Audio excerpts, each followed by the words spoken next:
చేసిన తప్పేం లేదు. నేను మళ్ళీ మీకు ఒక సమాధానం చెప్పాలి. నేను మీకు ఒక సమాధానం చెప్పాలి.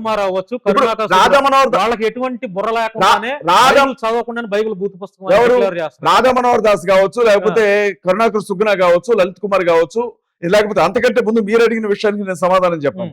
హిందూ దేవుళ్ళ మీద పడి మీరు ఏడుస్తున్నారు కాబట్టి వాళ్ళు క్రైస్తవుల గురించి మాట్లాడుతున్నారు అని. హిందూ దేవుళ్ళ మీద పడి ఏడవలసిన కర్మ మాకు లేదు. అక్కడ ఏముంది సరుకు ఏడవడానికి? అక్కడ ఏం సరుకు ఉందని చెప్పి మేము ఏడవాలి. చర్చిలోకి వచ్చే వాళ్ళకి వాళ్ళ గురించి మేము ఎందుకు చెప్తాం? మేము ఇంకో విషయం చెప్తాం.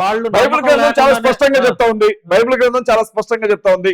అన్య దేవతల పేరు కూడా మీరు నోటితో ఎత్తొద్దు అని చెప్తా ఉంది. కానీ ఇవాళ ఏ తప్పు చేయని, ఏ పాపం ఎరగని క్రీస్తు గురించి వాళ్ళు నోటుకొచ్చినట్లుగా మాట్లాడుతున్నారు. కాబట్టే వాళ్ళ భాగవతాలు బయట పెట్టే క్రమంలో వాళ్ళ దేవుళ్ళ గురించి మేము మాట్లాడుతూ ఉన్నాం.